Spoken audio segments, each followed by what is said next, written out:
está trazendo a mensagem.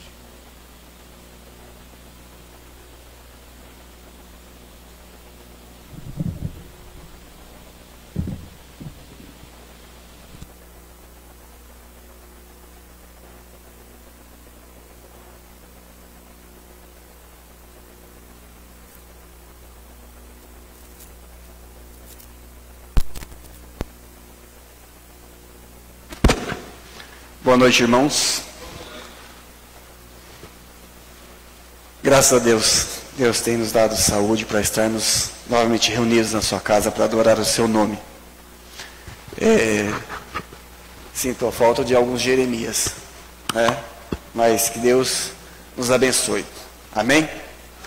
Estava sentado ali, vindo um vento, eu pensei que fosse do ventilador, mas é lá da porta. E estava tão bom ali, aqui está tão quente aqui na frente, né? Mas amém. Irmãos, vamos abrir nossas Bíblias em Filipenses capítulo 3. Vamos para o nosso terceiro e último ponto, não é, desta mensagem. Filipenses capítulo de número 3.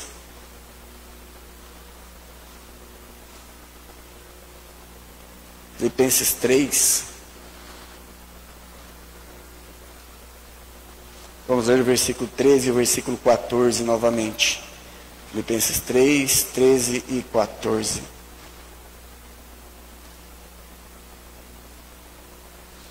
Convido aos irmãos, os que podem se colocar em pé, para que possamos fazer então essa leitura da palavra de Deus. Amém? Leiamos. Irmãos, quanto a mim, todos juntos. Irmãos, quanto a mim, não julgo que o haja alcançado. Mas uma coisa faço, e é que, esquecendo-me das coisas que atrás ficam, e avançando para as que estão diante de mim, prossigo para o alvo, pelo prêmio da soberana vocação de Deus em Cristo Jesus. Amém? Poder sentar, irmãos? Esta é a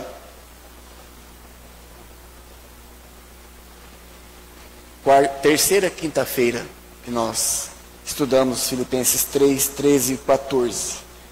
E nós estávamos pensando acerca do tema, de um esforço para prosseguir. Não é? Nós anteriormente já vimos e pensamos acerca do assunto, não é? Que Paulo aqui, ele nos passa a mensagem da sua dedicação.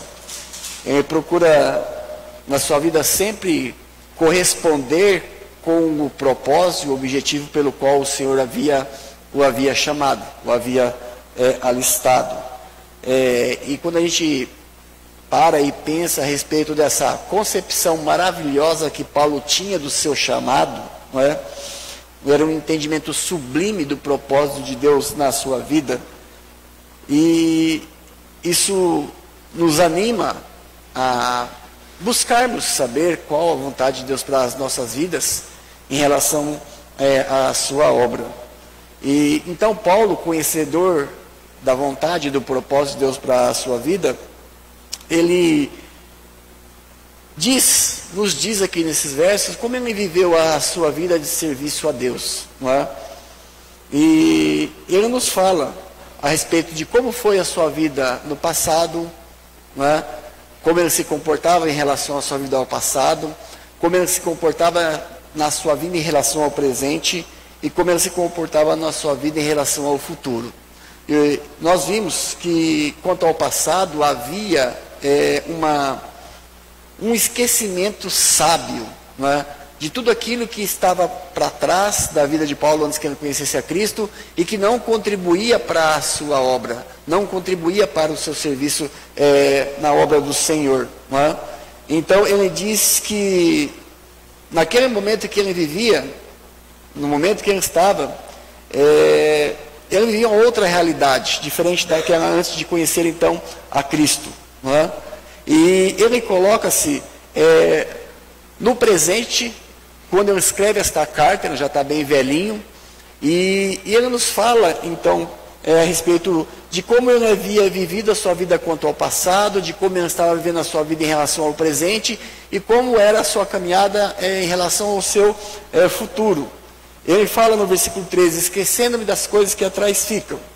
No versículo 13 ainda fala do presente, ele fala assim, prossigo. E ainda no versículo 14 ele diz prossigo, no 13 ele diz assim, avançando. Não é?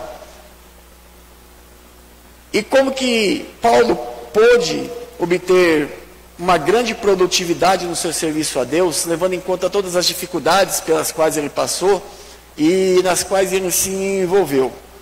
E nós começamos a pensar então a respeito disso, como fazer realmente com que a obra de Deus nas nossas vidas seja frutífera, passando por dificuldades, por situações improváveis. Como que a gente poderia, na verdade, servir ao nosso Deus e sermos úteis na sua obra, de forma que sejamos usados, ou fôssemos usados como boas ferramentas nas mãos do Senhor.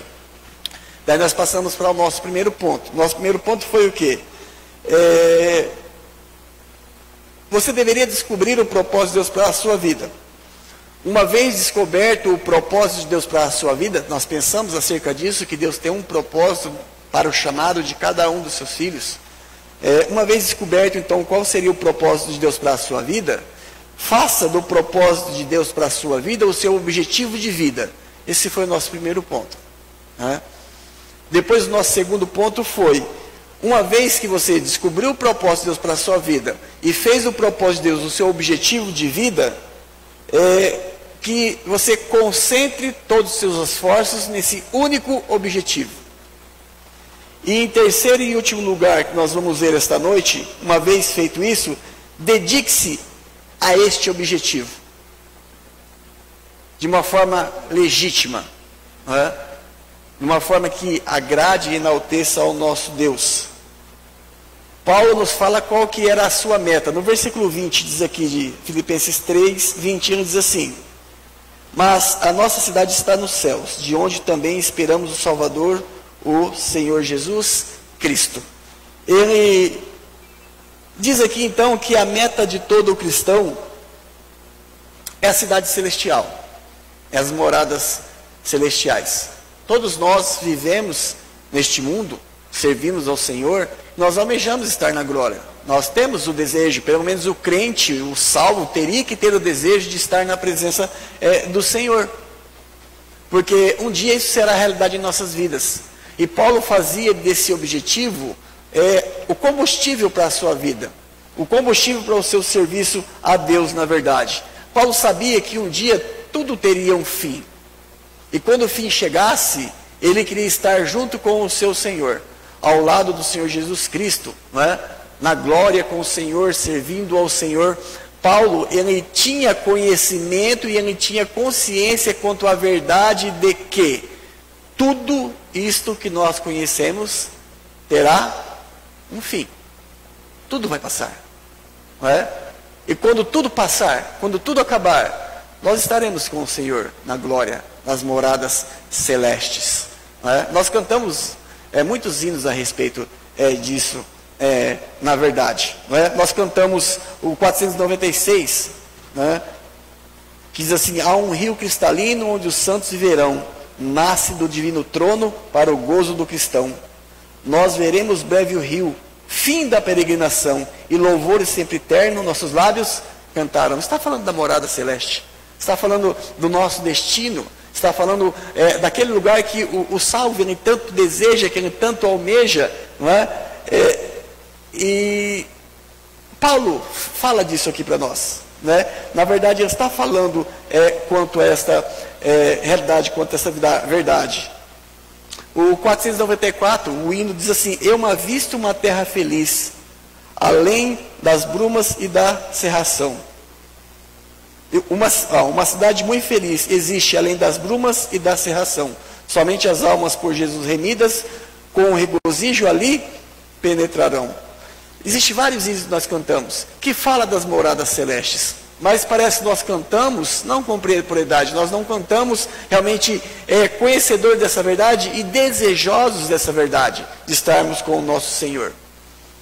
E Paulo então fala, no nosso último ponto, que realmente o seu objetivo, né, é dedicar-se legitimamente à obra, olhando para este lugar, almejando por este lugar. Abra sua Bíblia em 2 Pedro, irmãos. Deixa aberto em Filipenses. 2 Pedro, capítulo 3.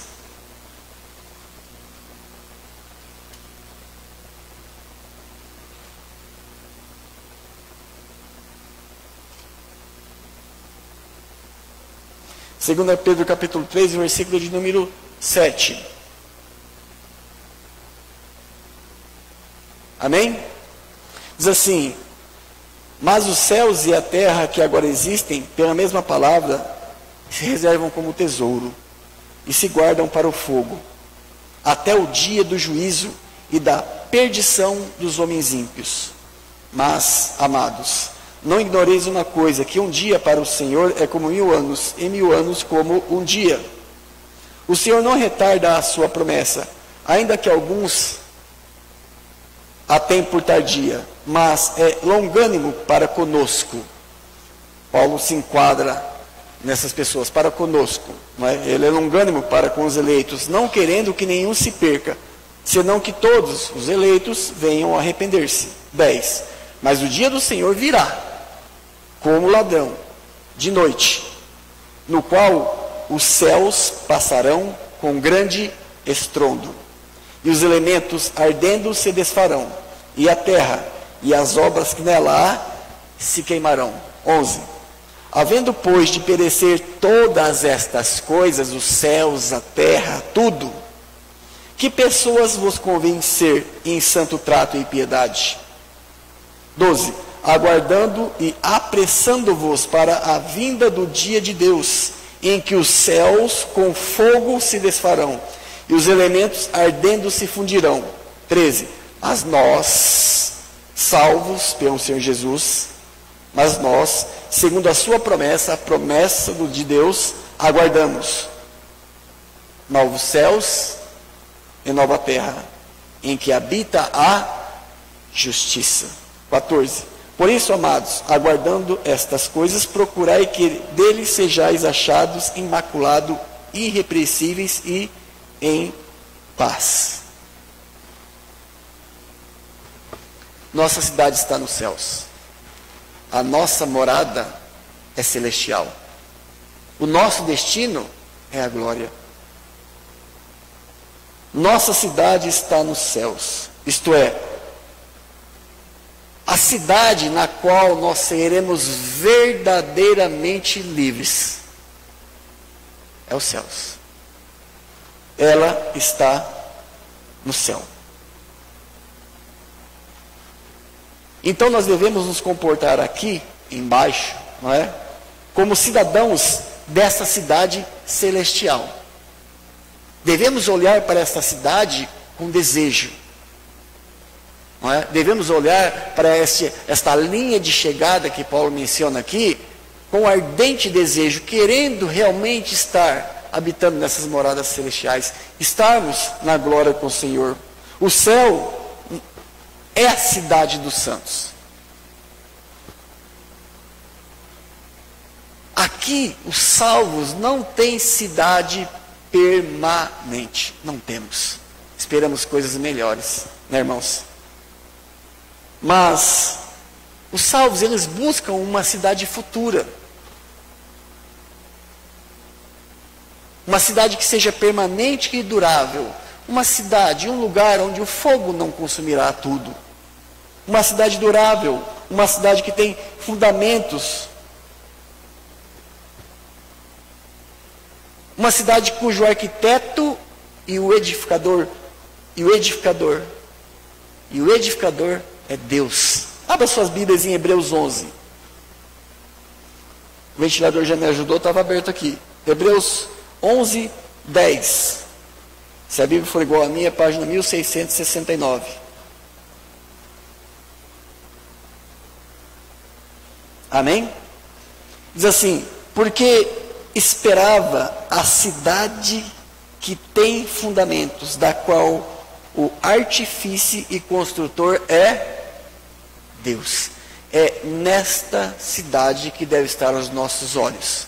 É este lugar que nós, como salvos, devemos desejar.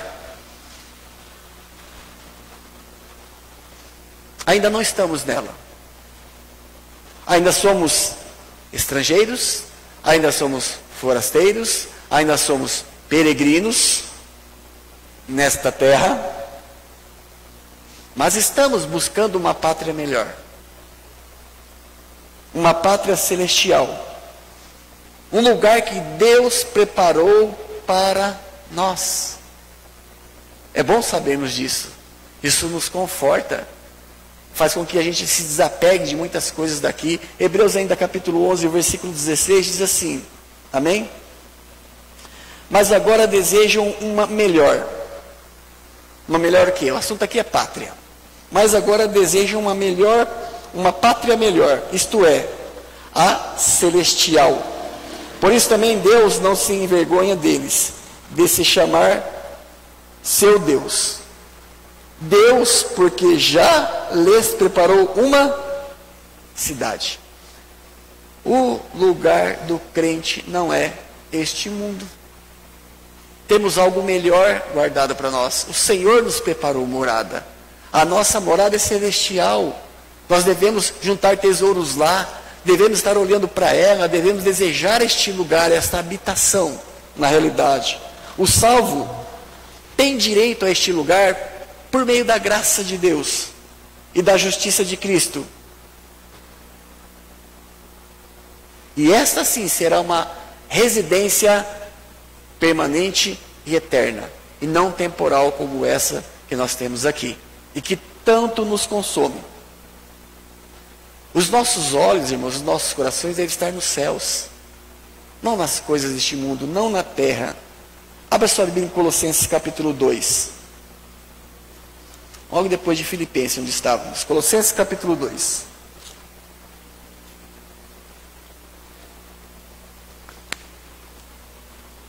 Perdão, Colossenses capítulo 3, versículo 2. Nossos corações, os nossos olhos devem estar nos céus.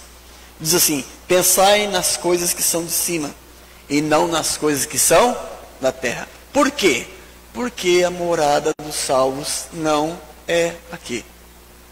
A nossa morada é nos céus. Por nossa morada estar nos céus, é nos céus que nós devemos ajuntar tesouros.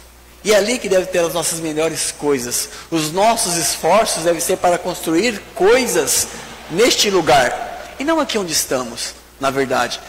Mateus capítulo 6, abram lá. Mateus capítulo 6.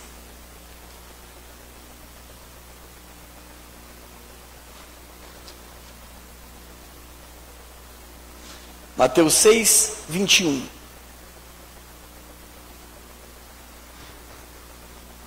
O nosso coração deve estar nos céus. Porque onde estiver o nosso coração estará o nosso tesouro. Mateus 21 diz assim, porque onde estiver o vosso coração, o vosso tesouro, aí estará também o vosso coração. Eis o grande problema da maioria dos cristãos. O seu coração está aqui. Por isso a sua caminhada é dificultosa. Por isso muitos tombos. Por isso ele não consegue prosseguir a sua caminhada, como diz Paulo aqui. Por isso tantos intempéries. Por isso tantos sofrimentos. Não é? O desejo das nossas almas deveriam estar totalmente voltados para esta cidade celestial. Devemos estar buscando as coisas que são do alto.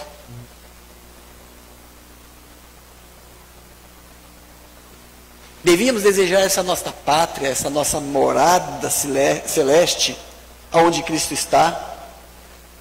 Na verdade, irmãos,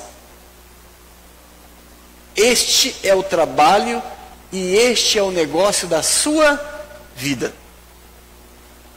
Negligenciado, muitas vezes. Esquecido, muitas vezes. Mas este é o trabalho e o negócio das suas vidas, agora. como Paulo diz. Esquecendo das coisas que atrás ficam, prossigo. Este é o negócio das nossas vidas agora. Isto deveria ser o negócio no qual nossos corações deveriam estar engajados.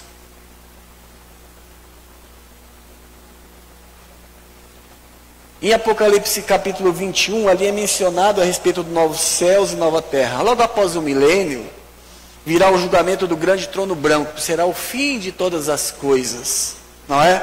E nesta ocasião, a Bíblia diz que da presença de Cristo fugirá a terra e o céu, e eles não terão lugar para eles. Apocalipse 20, 11 diz assim, amém? Apocalipse 20, 11.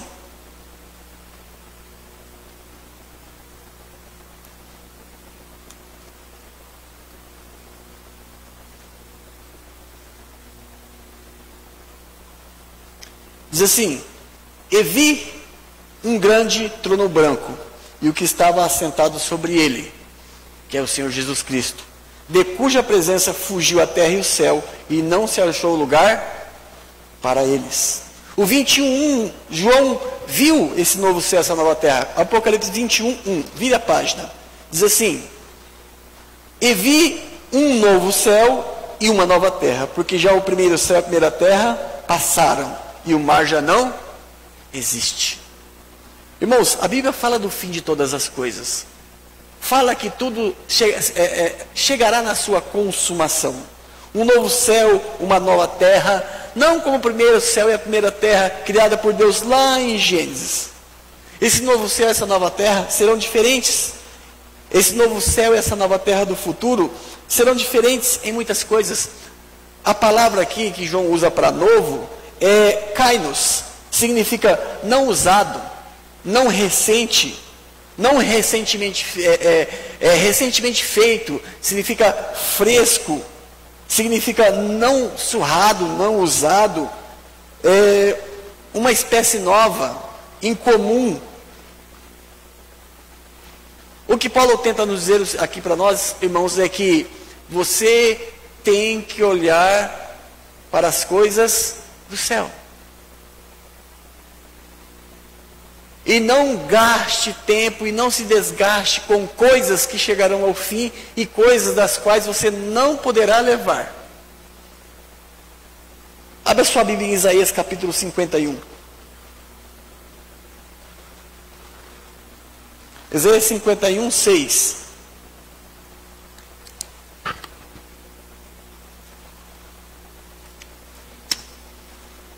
Diz assim, Isaías 51, 6. Amém? Levantai os vossos olhos para os céus e olhai para a terra embaixo, porque os céus desaparecerão como fumaça, e a terra se envelhecerá como roupa, e os seus moradores morrerão semelhantemente. Porém a minha salvação durará para sempre, e a minha justiça não será abolida.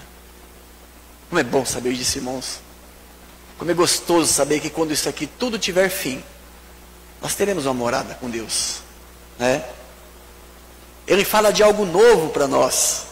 A terra será sem nenhum resquício da maldição do pecado. Esta nova terra, ela ela será sem a abominável derramação de sangue de inocentes. Ela será pura, cristalina, será algo novo.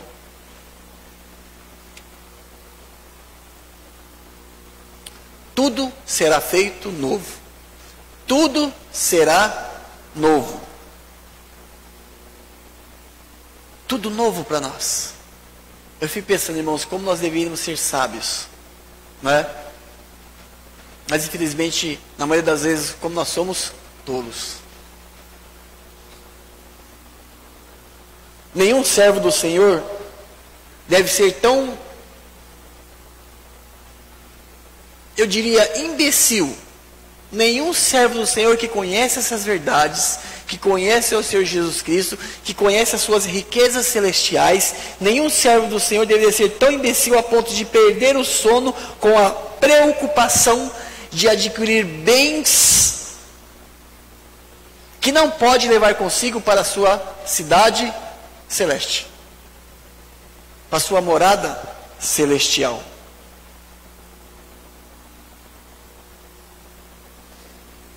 Nós não deveríamos perder tempo com aquilo que a Bíblia diz que o fogo vai consumir.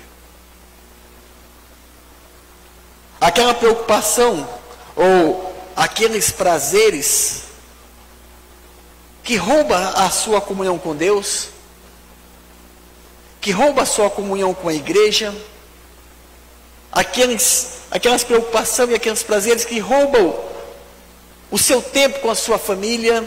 Eu pergunto, essas preocupações e esses prazeres valem tanto assim?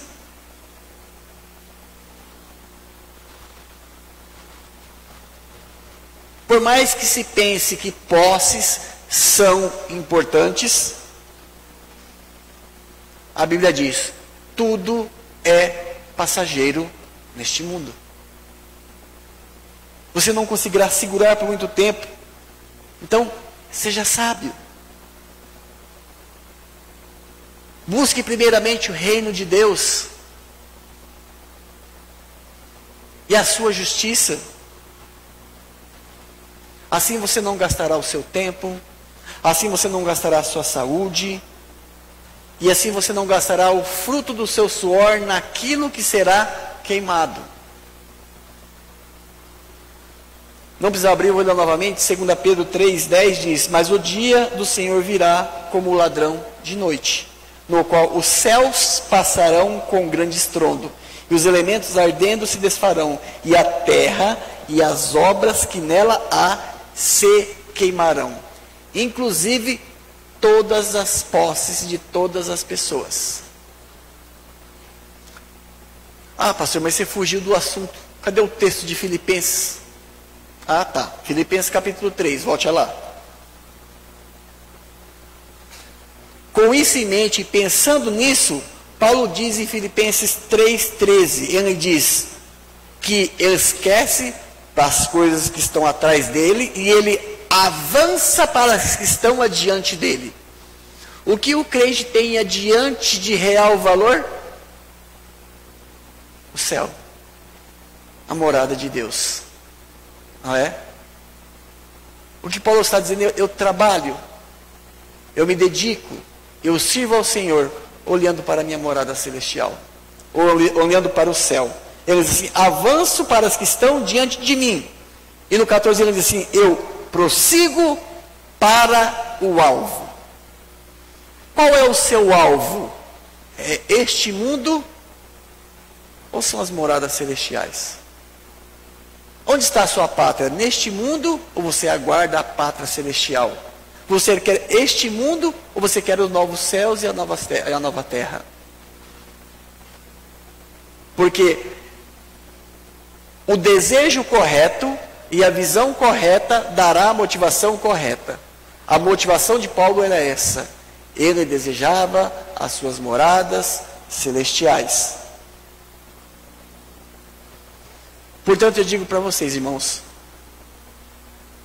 aquele tempo desperdiçado por priorizar coisas que roubam as suas presenças do culto de louvor e adoração a Deus, não valem tanto. Elas não valem tanto. Aqueles pensamentos e aqueles desejos que só trazem vergonha em vez de edificação, eles não valem tanto.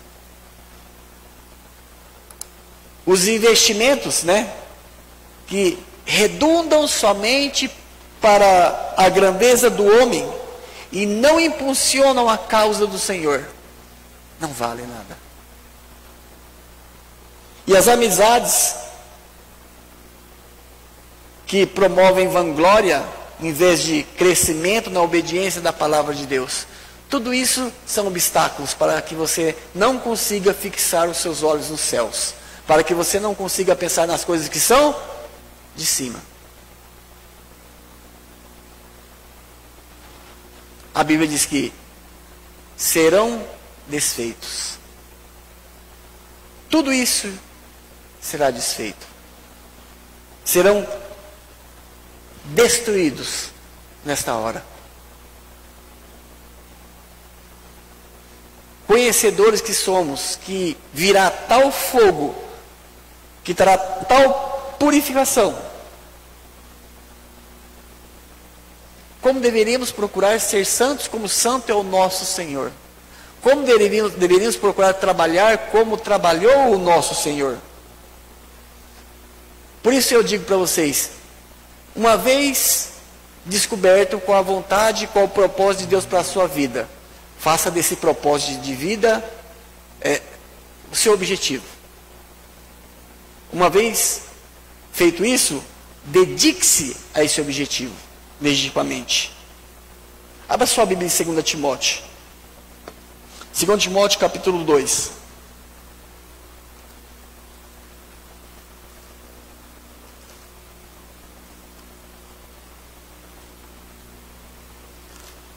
Segundo Timóteo capítulo 2, o versículo de número 5.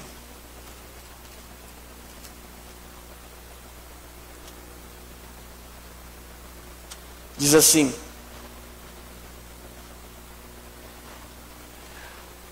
o que Paulo está tentando passar aqui em Filipenses, nessa questão realmente de esquecer as coisas e prosseguir, esse prosseguir que ele fala é uma vida de guerra, de luta, não é?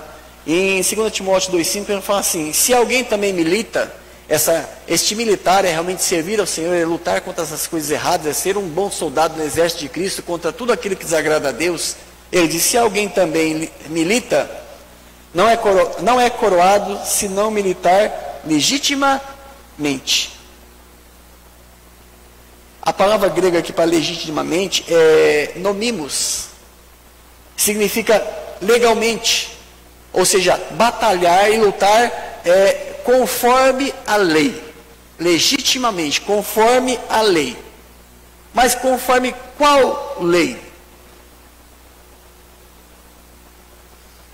Há um livro regra para ser seguido. Há um livro regra que você deve obedecer na sua caminhada rumo aos céus. Na caminhada rumo ao objetivo de todos os cristãos. Há um manual dos exércitos do Senhor. Há um manual para cada soldado de Cristo. Há um manual para cada trabalhador cristão. E este manual, este livro de regras é a Bíblia. É isto aqui, ó. Não vou gastar tempo falando de qualquer outra coisa. É somente a palavra de Deus. Ela é a nossa regra, é a nossa norma de conduta, ela que nos dá luz, é ela que nos guia, ela nos revela Deus, ela nos fala das promessas, ela nos dá esperança, ela nos exorta, ela nos anima, ela nos corrige. Devemos militar legitimamente, trabalhar para o Senhor como um bom soldado, usando as regras que o Senhor tem nos dado, que é a palavra de Deus.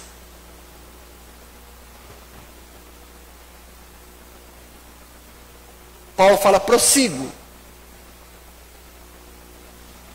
eu avanço, como ele diz, né? Olhando para Jesus, o autor e consumador da nossa fé. Devemos sempre ter em conta o que a Bíblia diz para nós, na nossa vida cristã, nos nossos desejos, nos nossos projetos, na nossa vida de serviço a Deus. É este manual do servo do Senhor, é este manual do soldado de Jesus que nós devemos conhecer, que nós devemos obedecer. É Ele que nos diz o que fazer. Não é você que escolhe.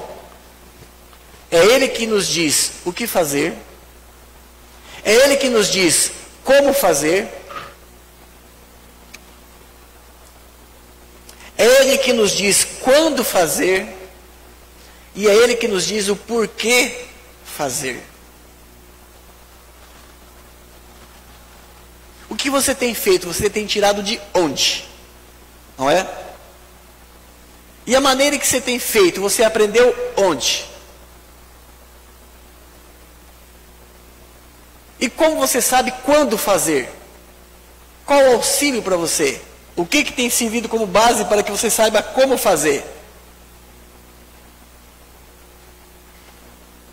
E de onde você tem tirado o motivo do porquê você tem feito? Tudo na sua vida. Seja na sua vida como pessoa individual, na sua vida como família, na sua vida como igreja, na sua vida como sociedade.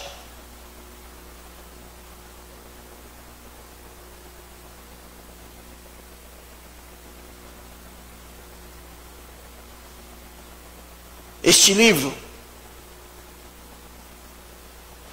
ele é precioso demais, irmãos.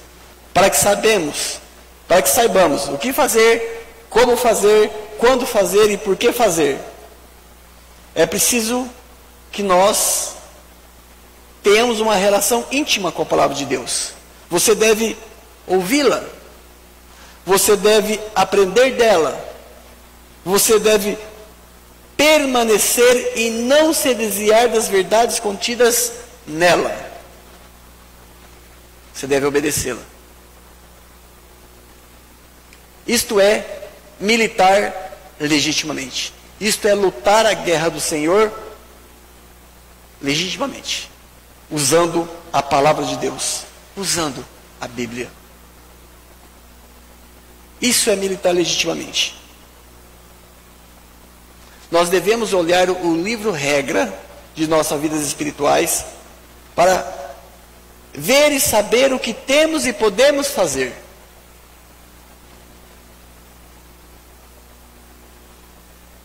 E fazer tudo o que for mandado. Ou seja, você deve parar quando Ele manda parar. Parar de fazer, parar de praticar, parar de pensar. Ele mandou parar? Pare. Mas também você deve avançar quando Ele manda você avançar. Quando Ele manda você se lançar nos braços do Senhor. Confiadamente. Quando Ele diz, avance. Por isso você deve confiar quando Ele te manda confiar.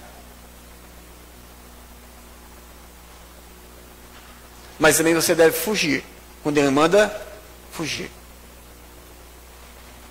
Fuja da aparência do mal. Fuja de um lugar que não te trará nenhum benefício espiritual. Fuja de qualquer situações, de qualquer companhia, de qualquer lugar que te enfraqueça espiritualmente, que tire o seu alvo, que é a morada celeste. Mas você também deve dizer não, quando a Bíblia diz não. Mesmo em situações que sejam dolorosas, mesmo em situações que sejam difíceis, mesmo em situações que vá contra a vontade da sua carne. Quando ela diz não, você deve dizer não. Você deve abominar quando ela diz abomine. Você deve abençoar quando ela diz abençoe. E você deve odiar quando ela manda odiar. E você deve amar também quando ela manda amar. Você deve prosseguir quando ela manda prosseguir. Olhando para as moradas celestiais, olhando para o céu.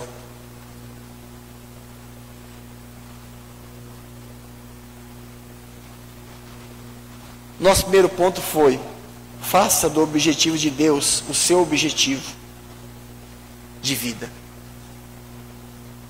Concentre todos os seus esforços nesse único objetivo e dedique-se neste objetivo.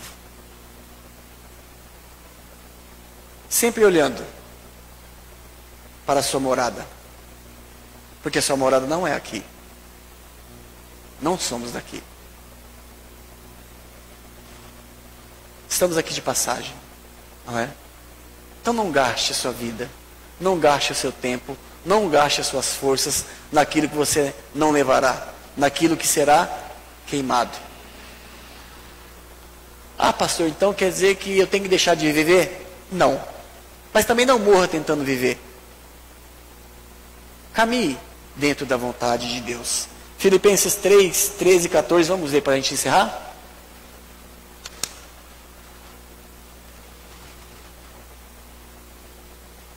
Amém? Todos juntos? Irmãos, quanto a mim, não julgo que o haja alcançado, mas uma coisa faço, e é que, esquecendo-me das coisas que atrás ficam, e avançando para as que estão diante de mim, prossigo para o alvo, pelo prêmio da soberana vocação de Deus em Cristo Jesus. Que Deus abençoe os irmãos. Amém?